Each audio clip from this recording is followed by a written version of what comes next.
I didn't expect to feel anything the night I walked into that shelter.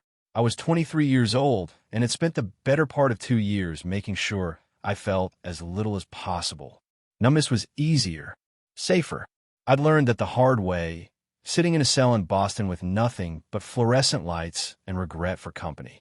So when I pushed through the double doors of the shelter on West Madison, backpack still slung over one shoulder, I wasn't looking for redemption. I wasn't even looking for forgiveness. I was looking for the bare minimum 60 hours of community service that would close a file somewhere and let me disappear again. The air inside was thick with the smell of industrial soap and something warm, maybe vegetable soup or donated stew. The kind of smell that clings to your clothes long after you leave. Fluorescent panels hummed overhead, casting everything in a pale, tired light that made everyone look like ghosts. Folding tables lined the walls, their metal legs scratched and uneven. People moved quietly, efficiently. Volunteers in mismatched shirts, guests with hollow eyes and worn coats, everyone performing their parts in a ritual I didn't yet understand. I kept my head down. That was the plan. Show up, do the work, leave. Don't make friends. Don't make eye contact. Don't make it mean anything. A woman with kind eyes and a clipboard directed me to the beverage station. Coffee duty. Simple enough. I could pour coffee. I could smile without meaning it. I could get through this. So I stood there, mechanical and distant, filling paper cup after paper cup. Steam rose in small clouds, disappearing into the stale air. My hands moved on autopilot. Pull, pass, repeat. The motions were soothing in their emptiness. I didn't have to think, didn't have to remember, didn't have to be anyone other than a body in a room fulfilling an obligation. I was good at being no one. I'd had practice. Then I heard it. A voice behind me, low, familiar, threaded with something I couldn't name yet. You're using the wrong ladle. My hand froze mid-pour. Coffee splashed against the rim of the cup, nearly spilling over. I felt the words settle into my chest before I even turned around, felt them lodge there like something sharp and unshakable. Because I knew that voice. I knew it in the same way you know the shape of a scar you've spent years trying to forget. I turned, and there he was. Elijah Ward. 3 years. 3 years since I'd last seen his face, and yet he looked exactly the same and completely different all at once. His dark hair was shorter now, pushed back from his forehead in a way that made him look older, more settled. He wore a faded gray hoodie with the sleeves pushed up to his elbows, exposing the lean lines of his forearms. His hands were steady, relaxed, but his eyes, those eyes I used to know better than my own, they were guarded, careful, like he'd learned to protect himself from people like me. I couldn't breathe. He stood there holding a larger ladle, the kind meant for soup, not coffee, and for a moment neither of us moved. The noise of the shelter continued around us. Murmured conversations, the scrape of chairs, someone laughing softly near the door, but it all felt impossibly distant, like we existed in a pocket of silence that no one else could touch. I opened my mouth, closed it, tried again. I didn't know you were. He cut me off gently, his voice even almost detached. Neither did I. But here we are. There was no anger in his tone, no bitterness, just a quiet acknowledgement that felt worse than any accusation. He handed me the correct ladle, our fingers brushing for half a second, and the contact sent a jolt through me that I wasn't prepared for. Then he moved past me to check on something at the next table, and I was left standing there, holding a ladle I didn't remember taking, staring at the space where he'd been. My heart was pounding. My hands were shaking. I set the ladle down and gripped the edge of the table, trying to steady myself. Of all the cities, of all the shelters, of all the nights, Elijah, the boy I'd ghosted, the boy I'd left behind without explanation, without warning, without even the decency of a lie. The one person who'd seen through every wall I'd built and never demanded I tear them down. He just waited, patient and present, until I couldn't stand how much he saw. So I ran. I ran because that's what I did. That's what I was good at. Running. Disappearing.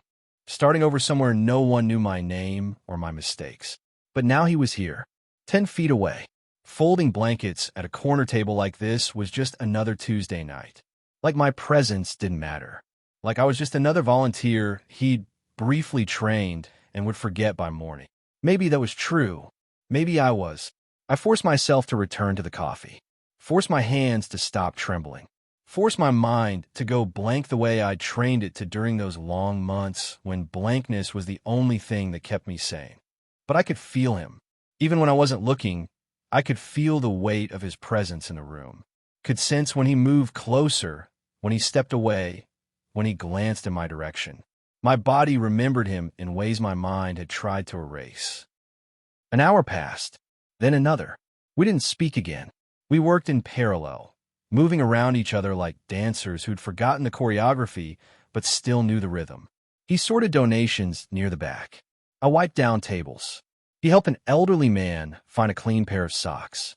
I refilled napkin dispensers. Every time I looked up, he was somewhere else, never meeting my eyes, never acknowledging what we both knew, that we had history, that it mattered, that it was unfinished. By the time the shift ended, my chest ached with things I couldn't say. I gathered my backpack from the corner where I'd left it, ready to slip out before anyone could ask me to stay, before I had to face him directly. But as I reached the door, I heard his voice again, quieter this time, almost hesitant. Same time next week. I stopped, turned. He was leaning against the beverage table, arms crossed, expression unreadable. But there was something in his posture, something open, waiting, that made it impossible to look away. I nodded. Yeah, same time. He didn't smile. Neither did I. But as I stepped out into the cold Chicago night, I realized something that terrified me more than anything I'd faced in the last 3 years. I was going to come back. Not because I had to, not because some probation officer was checking boxes on a form, but because Elijah was here, and running, it turned out, had finally stopped working. I've always been the kind of person who keeps bags half-packed. Even as a kid, I had this sense that nothing was permanent, that any moment could be the one where everything shifts and you have to be ready to move. My mother used to say I was restless. My high school drama teacher called it artistic temperament. The truth was simpler and sadder than either of those things. I just never learned how to stay. Theater was the only place I felt like I belonged, back when I still believed in belonging. I was good at it too, not the leading man type, but the character actor who could disappear into a role, become someone else entirely for 2 hours under hot stage lights. I loved the impermanence of it. The way you could be one person on Friday and someone completely different by Sunday matinee. No commitment, no roots, just transformation. Then I aged out of youth productions and into the real world. And I learned that life doesn't give you a script or a director or a curtain to hide behind when things fall apart. So I drifted. Boston for 8 months. Providence for 6. Philadelphia for a season. Always moving before anyone could ask me to stay. Always leaving before I had to explain why. Chicago wasn't a choice so much as a necessity. I had a probation order that required me to establish residency somewhere, to prove I was stable, employed, anchored. The irony wasn't lost on me. I'd spent years running from stability, and now the law demanded it. I arrived 2 weeks before that first shelter shift with everything I owned in a faded blue backpack. A sleeping bag, 3 changes of clothes, a battered paperback of plays I'd never finished reading, a phone with more block numbers than contacts. I found a room in a house on the north side, the kind of place where no one asks questions as long as you pay rent on time. My room was small, a mattress on the floor, a window that didn't quite close, a radiator that clanged through the night like it was trying to tell me something. I didn't unpack. I never unpacked, because unpacking meant accepting that this was real, that I was staying, that Chicago wasn't just another city I'd pass through and forget. But Elijah was different. Elijah had roots so deep I used to wonder if he'd ever considered leaving at all. He grew up here, in this city with its brutal winters and thick summer air. He knew every neighborhood, every mural, every corner store that stayed open past midnight. When I met him 3 years ago, he was 21 and already teaching art part-time at a community center, talking about gentrification and accessible education like they were personal missions, not abstract concepts. He had this way of being present that used to terrify me. Like he actually believed the ground beneath his feet would hold him. Like he'd never considered that everything you love can disappear in a single moment. I envied that. I also couldn't understand it. We met at a party I shouldn't have been at, in a summer I barely remember now, except in flashes. He was standing near a window, sketching something in a worn notebook, and I was drunk enough to ask what he was drawing. He showed me, without hesitation, a fire escape. Simple lines, careful shadows. He said he liked things that existed between spaces, things that were neither inside nor outside, just thresholds. I told him I understood that more than he knew. We spent that whole summer together. Nights at diners that never closed. Afternoons in his cramped studio watching him paint while I read lines from plays aloud. Mornings waking up tangled in sheets that smelled like turpentine and something sweeter I couldn't name. He never asked me where I came from or where I was going. He just let me exist beside him. And for 3 months, that was enough. Until it wasn't. Until I woke up one morning in August and felt the familiar panic rising in my chest. The sense that I'd stayed too long, let him see too much, that any day now he'd realize I wasn't worth the trouble. So I did what I always did. I left. No note. No explanation. Just silence. I told myself it was kinder that way. That disappearing was a mercy. I didn't let myself think about what it cost him. Or me. Now, 3 years later, fate or coincidence or cosmic irony had placed us in the same room again. And Elijah wasn't the same boy who'd sketch fire escapes and ask for nothing. He was harder now, more careful. The way he moved through the shelter was practiced, efficient, like someone who'd learned to build walls of his own. He worked nights here. I'd learned from the volunteer coordinator. Had been coming for almost 2 years. He still taught art, still lived in the same neighborhood, still carried stories in the slope of his shoulders that no one thought to ask about. And now we'd be folding linens in the same room every Tuesday night. No escape, no exit strategy. Just the two of us and the weight of everything unsaid. The past wasn't distant anymore. It was right here, breathing the same stale shelter air, occupying the same narrow space. And I had no idea how to run from something that was standing still. I thought about skipping the next shift. Spent the entire week convincing myself I had good reasons. I could find another shelter, fulfill my hours somewhere across town where the past didn't have a face or a name. I could tell my probation officer there was a scheduling conflict. I could just disappear again the way I always had. But Tuesday came, and I didn't skip. I showed up early instead. 20 minutes before the shift started, when the shelter was still quiet, when most volunteers hadn't arrived yet. I told myself it was because I wanted to get a head start on the work, but that was a lie. I wanted to see if Elijah would be early too. Wanted to know if he was thinking about this the way I was, unable to focus on anything else, replaying that first encounter like a song stuck on repeat. I found him in the storage room. He was wrestling with a metal shelf unit that had collapsed under the weight of too many donated blankets. The frame was twisted, one corner bent at an angle that made the whole thing useless. He had his back to me, shoulders tense with effort, trying to force the metal back into shape with his bare hands. I stood in the doorway, watching him for a moment. He wore a dark green Henley. The fabric stretched across his back as he worked. His hair was slightly damp like he'd just showered. I could smell something clean and familiar, soap and something else I remembered but couldn't name. He must have sensed me there because he stopped, straightened, turned around. His expression didn't change, didn't soften or harden, just remained neutral, waiting. Neither of us said hello. I stepped into the room, let my backpack slide off my shoulder onto the floor. The space felt smaller with both of us in it. Cramped, intimate in a way that made my chest tight. We didn't talk about what happened. Not about that first night, not about the 3 years before it, not about any of it. The silence between us was heavy but not uncomfortable. It felt like a choice we were both making to let the past sit there unexamined while we figured out how to exist in the present. Instead, he picked up a wrench from a nearby toolbox and held it out to me. His voice was quiet when he spoke. You always were better at fixing things than staying.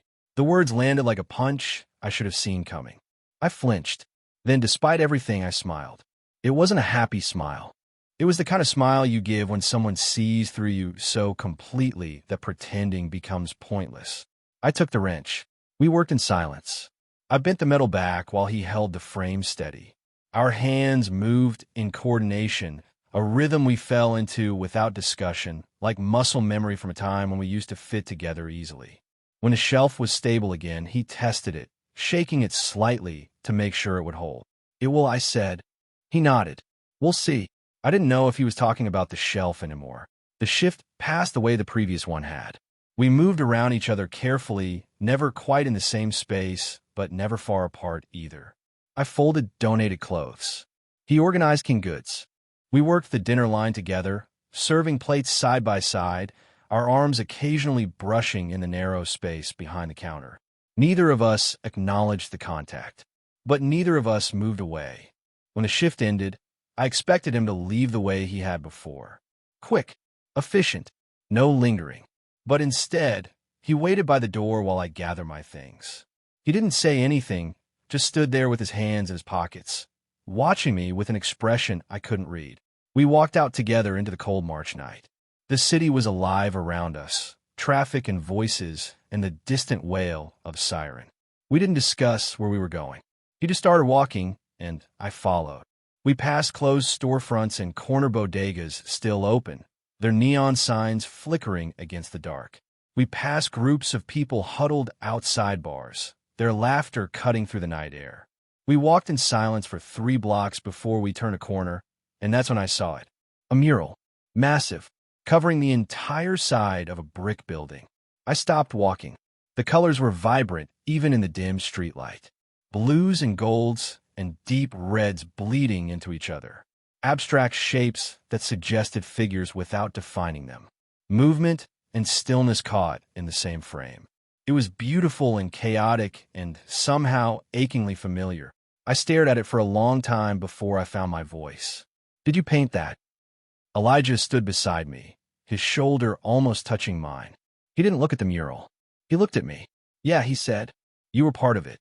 I wanted to ask what he meant. Wanted to know which shape was me, which color, which undefined figure. But I didn't, because I already knew. I was the empty space, the place where the colors pulled away, the absence that made everything else visible. We stood there for a while longer, neither of us speaking. Then Elijah turned and started walking toward the subway station. I followed, and we didn't say another word until we reached the platform where our trains went in different directions. He looked at me one more time before he left. "Same time next week." "Yeah," I said. "Same time." And this time I meant it. The rhythm returned slowly. Week by week, shift by shift, we built something that wasn't quite friendship and wasn't quite the easy intimacy we'd once shared. It existed somewhere in between, fragile and undefined, like we were both afraid to name it in case naming it made it break. We sorted winter coats together on the 3rd Tuesday. Heavy parkas and thin jackets, everything smelling of mothballs and other people's lives. Elijah had a system for organizing them by size and warmth rating. I followed his lead, hanging them on the rolling racks in neat rows. Our hands brushed when we reached for the same hanger. He didn't pull away. Neither did I. On the 4th Tuesday, we stayed late after our shift ended. The night supervisor asked for volunteers to help inventory the supply closet, and we both said yes without looking at each other. We counted boxes of soap and stacks of towels, calling out numbers in the dim storage room while everyone else went home. When we finished, it was past 11. Elijah asked if I was hungry. I was. We found a taqueria still open a few blocks away, the kind of place with plastic chairs and fluorescent lights that made everyone look exhausted. We ordered burritos and sat on the curb outside, our backs against the cold brick wall. The food was good. The silence was comfortable. He told me about the community center where he taught, how the funding kept getting cut, how he was teaching twice as many kids with half the supplies. I told him about the temp work I've been picking up, warehouses and delivery shifts, nothing that required an explanation or a future. We talked around the important things, around the past, around what we were doing here, together, pretending this was normal. But it felt good. That was the dangerous part. It felt easy in a way nothing had felt easy in years. By the 5th Tuesday, we had a routine. I'd arrive early. He'd already be there. We'd work our stations, then find excuses to end up in the same area. Folding linens, restocking the pantry, wiping down tables in the dining hall after everyone had eaten. We'd leave together, walk a few blocks, sometimes stop for food, sometimes just talk until we reached the subway. We laughed. That surprised me more than anything. We laughed like time hadn't fractured everything between us, like there wasn't a 3-year silence sitting heavy in every conversation we didn't have. We laughed about small things. A guest who'd insisted on wearing 3 hats at once. The ancient coffee maker that only worked if you kicked it twice. The way the volunteer coordinator mispronounced everyone's name. Elijah never pressed. Never asked where I'd been or why I left or what I'd done in the time between. He never demanded an apology I didn't know how to give, and I never offered one. We existed in this strange, suspended present, and I told myself it was enough. Then the 6th Tuesday happened. We were working the evening shift, the busiest time, when the shelter was full and everyone was tired and the air felt too warm and too close. I was clearing trays from the dining area when I heard a commotion near the front lobby. Raised voices, someone shouting. I walked toward the sound without thinking. An older man had collapsed near the entrance. He was on the floor, conscious but disoriented, his face gray, his breathing shallow. People had gathered around him, but no one was moving, everyone frozen in that terrible moment of not knowing what to do. I froze too. Everything in my body told me to back away, to let someone else handle it, to not get involved in anything that might require me to be seen, to be present, to matter. I felt my hands start to shake, felt the familiar urge to disappear rising in my throat. Then Elijah was there. He moved through the crowd calmly, purposefully dropping to his knees beside the man. He spoke in a low, steady voice, asked simple questions, checked for breathing, tilted the man's head back slightly. Someone called for an ambulance. Elijah stayed right there, one hand on the man's shoulder, talking to him the entire time, keeping him calm, keeping him present. I watched from the edge of the crowd, unable to move, unable to help. Useless. The paramedics arrived within minutes.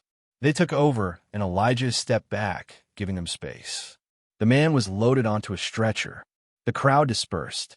The shelter returned to its normal rhythm. But I couldn't. I couldn't return to normal. I went outside, pushed through the back door into the alley where they kept the dumpsters. The cold air hit my face, and I pressed my back against the brick wall, trying to breathe, trying to stop shaking. I don't know how long I stood there before Elijah found me. He didn't say anything at first, just leaned against the wall beside me, close enough that I could feel his warmth. Finally, he spoke. His voice was quiet, but there was something sharp underneath it. You still run from everything hard. I closed my eyes. No, just everything true. He turned to face me then, and I forced myself to look at him.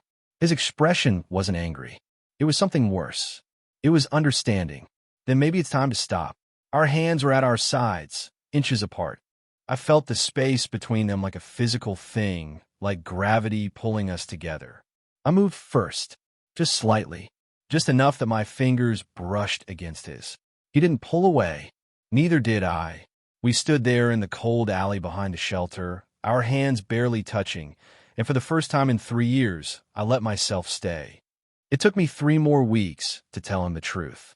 3 weeks of carrying it around like a weight in my chest, feeling it press against my ribs every time he looked at me, every time we stood too close, every time his hand brushed mine, and neither of us acknowledged it.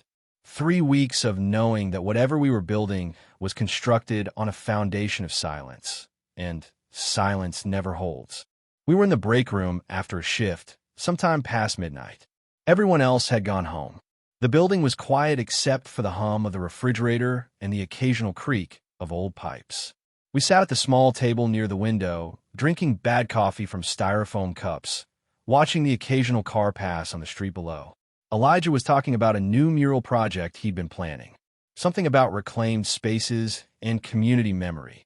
I wasn't really listening. I was trying to find the words, trying to figure out how to start a conversation I'd been avoiding for 3 years. I interrupted him mid-sentence. I was arrested. He stopped talking, set his coffee down slowly. looked at me with those dark eyes that had always seen too much. I kept going before I could lose my nerve. 2 years ago, Boston. I got into a fight outside a bar. It was stupid. The guy said something, I said something back, and then fists were flying and I couldn't stop. I broke his jaw, fractured his orbital bone. They charged me with aggravated assault. Elijah didn't move, didn't speak, just listened. I spent 6 months in county jail. 6 months in a cell with a man who never spoke and lights that never turned all the way off. 6 months of learning how to become smaller, quieter, how to take up less space in the world. When I got out, I had probation and community service hours and a record that follows me everywhere. I stared at my hands. They were shaking slightly. That's why I left. That's why I disappeared that night without saying anything. I couldn't face you. Couldn't tell you what I'd done, what I'd become. It felt easier to just vanish. Cleaner. The silence stretched between us. I waited for judgment, for anger, for him to stand up and walk away the way I'd walked away from him. Instead, he said, I figured something broke. I just didn't know if it was you or us. I looked up at him.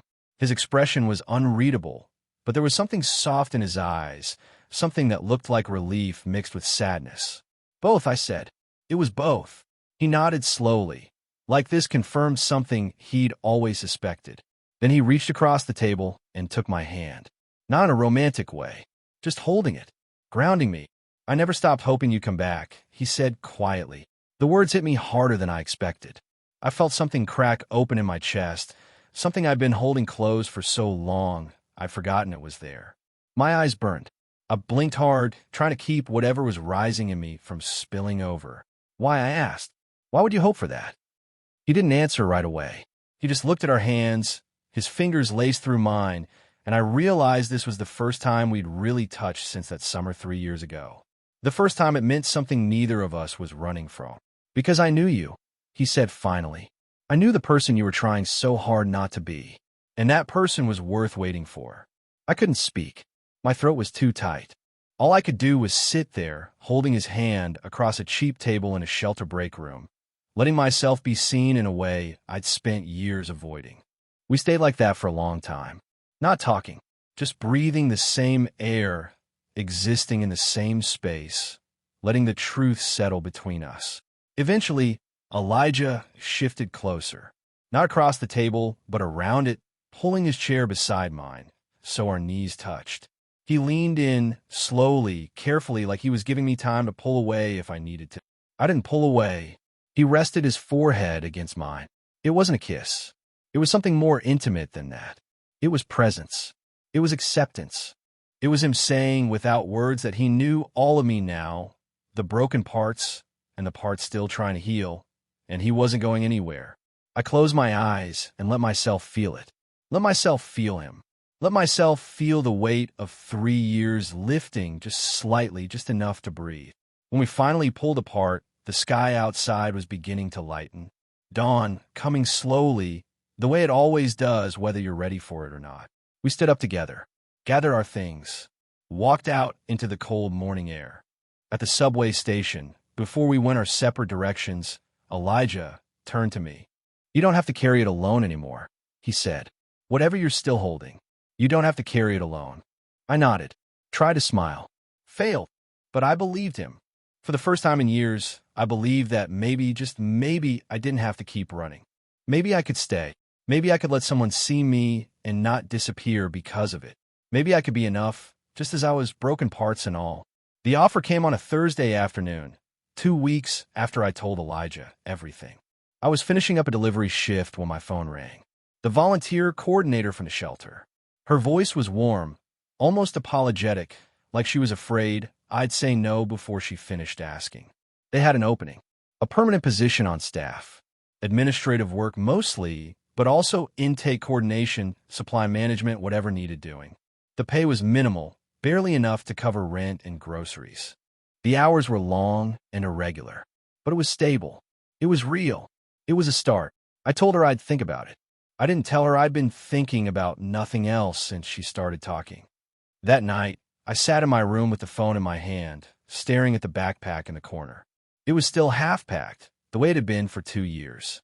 clothes I could grab in 30 seconds, essentials I could carry anywhere, an exit strategy that required no planning, no goodbyes, no explanations. I lived that way for so long it felt like the only way to live. Always ready to disappear. Always prepared for the moment when staying became too hard, too real, too much. But the thought of leaving now felt different. It didn't feel like freedom. It felt like loss. I met Elijah at the shelter the next Tuesday, earlier than usual. He was in the art room they'd set up for the kids who came in with their families, organizing supplies into plastic bins, markers and construction paper, and safety scissors. He looked up when I walked in, smiled that small, careful smile he'd been giving me lately. I didn't know how to start, so I just said it. They offered me a job. Here. Permanent. His hands stilled on the bin he was holding. He set it down slowly, turned to face me fully. And I don't know if I should take it. He studied me for a moment, his expression unreadable. Then he leaned back against the table, arms crossed, waiting. He wasn't going to make this easy. Wasn't going to tell me what to do or what he wanted. He was just going to let me work through it out loud. It's not much money, I said. The hours are unpredictable. I'd be committing to something, and I don't have a great track record with commitment. He nodded, kept listening. And it's here, in Chicago, which means I'd have to actually unpack, find a real apartment, sign a lease. All the things that make leaving harder. That's usually how staying works, he said quietly. I laughed, but it came out hollow. Yeah, that's the problem. Elijah pushed off from the table, took a step closer. Not too close, but close enough that I had to look at him, really look at him. What are you really afraid of? The question sat in the air between us. Simple, direct, impossible to avoid. I took a breath, let out slowly. That I'll mess this up again. That I'll mess you up again. He didn't respond right away. Just stood there, looking at me with those eyes that had always seen through every wall I built. When he finally spoke, his voice was steady, certain. Then stay, and prove yourself wrong. It sounded so simple when he said it, like staying was just a choice I could make, and everything else would follow. Like I could decide to be the kind of person who didn't run, and that decision alone would be enough. But it wasn't that simple. It never had been. What if I can't, I said. What if I take the job and sign the lease and unpack my bag? And in 6 months from now, I wake up and the panic is back and I disappear again. What if this is just who I am? Elijah stepped closer. Close enough now that I could see the flecks of gold in his dark eyes, could smell the faint scent of paint thinner that always clung to his clothes. Then you disappear, he said, and I'll be hurt and angry, and I'll have to figure out how to be okay without you again. But at least you'll have tried. At least you'll know what it feels like to stay. He reached out, took my hand, held it gently, like it was something fragile. I'm not asking you to be perfect, Ronan. I'm just asking you to try, to give yourself a chance, to give us a chance. I looked at our hands. His was steady. Mine was shaking. I'm scared, I said. It came out barely above a whisper. I know, he said. Me, too. That night, after the shift ended, I went back to my room. I stood in front of that backpack for a long time, thinking about all the places it had been with me, all the times it had been the only constant in my life. Then I unpacked it, every piece of clothing, every essential item, the sleeping bag, the worn paperback, all of it. I folded the clothes and put them in the dresser I'd been avoiding. I put the sleeping bag in the closet. I placed the book on the windowsill, and I folded the backpack itself and shoved it under the bed, out of sight. It felt terrifying and liberating all at once. The next morning, I called the volunteer coordinator back. I told her yes. Late winter came to Chicago the way it always does. Quietly, with soft snow that fell like forgiveness, covering everything in white, making the city feel gentler than it had any right to be. I've been working at the shelter for 3 months by then. 3 months of arriving on time, of learning names, of becoming someone people could count on. 3 months of waking up in the same room, in the same city, without the urge to run pressing against my chest. It wasn't easy. There were mornings when I woke up and felt the old panic rising, the voice that told me I'd stayed too long, that I should leave before everything fell apart. But I learned to breathe through it, to call Elijah sometimes just to hear his voice, to remind myself that staying didn't mean drowning. We'd fallen into a rhythm, Elijah and I. Not quite together, but not quite apart either. We worked the same shifts when we could, grabbed dinner after, walked through the city talking about things that mattered and things that didn't. He'd kiss me sometimes, soft and careful, like he was still learning what I could handle. I'd let him, and it felt like coming home to a place I'd never been. It was a Tuesday night late when I found him in the break room. Everyone else had gone. The shelter was settling into its nighttime quiet, the kind of silence that feels full rather than empty.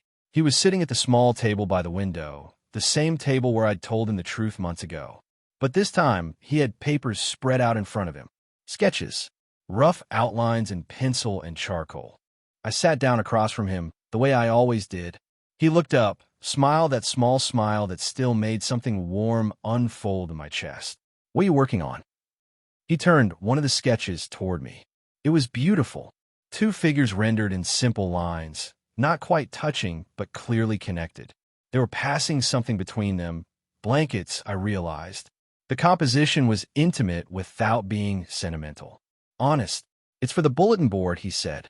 "Been thinking about it for a while." I studied the sketch, trying to see what he saw, trying to understand what story he was telling. "That us?" I asked. He didn't answer right away, just looked at me with an expression I'd learned to recognize. Open, vulnerable, hopeful. "Only if you stay long enough to finish it with me." The words hung in the air between us. Not a demand, not a plea, just an invitation, a possibility, a future that required me to keep choosing day after day to be present. I thought about the backpack under my bed, still folded, gathering dust. Thought about the lease I'd signed last month on a real apartment, nothing fancy but mine. Thought about the drawer in my dresser where I kept a mug Elijah had made in one of his classes, imperfect and beautiful and given to me without ceremony. I thought about all the small ways I'd been learning to stay. "How long?" I asked. "How long do I need to stay?" Elijah reached across the table, took my hand. His fingers were stained with charcoal, warm against my skin. "Long enough to see what we could be. Long enough to stop being afraid of it." Snow was falling outside the window, visible in the cone of light from the street lamp. Each flake drifted down, slow and deliberate, in no particular hurry. I squeezed his hand. Okay, that was all. Just okay. But it meant everything. We sat there for a while longer, not talking, just being. The shelter hummed around us with its familiar sounds. The radiator clicking, distant voices from the night staff, the soft rhythm of two people existing in the same space without the need to fill it with words. Eventually, Elijah gathered his sketches, put them carefully back in his folder. We stood up together, put on our coats, prepared to step out into the cold. But before we left, I stopped him. "Can I help? With the mural?" He looked at me, surprised. "You want to?" "I don't know anything about painting, but I could learn, if you wanted to teach me." Something shifted in his expression, something that looked like joy, careful and cautious, but real. "Yeah," he said. "I like that." We left the shelter together, walking out into the snow. The city stretched out around us, vast and indifferent and beautiful. I thought about all the cities I'd passed through, all the places I'd tried to disappear into. None of them had ever felt like this. At the corner where we usually separated, where our paths diverged to different trains, Elijah stopped. "Come home with me," he said, not as a question, but not as an assumption either. Just an offer. I thought about my empty apartment waiting. Thought about the years I'd spent alone, convincing myself it was safer that way. Then I thought about the mural we'd paint together. About the mornings I'd wake up and choose to stay. About the life I was slowly, carefully building one day at a time. "Okay," I said again, and we walked together through the falling snow, towards something that looked like a future, towards something that felt like beginning again. Not running anymore, just choosing, just staying, just learning what it meant to be present for someone who'd been patient enough to wait, learning what it meant to finally come home.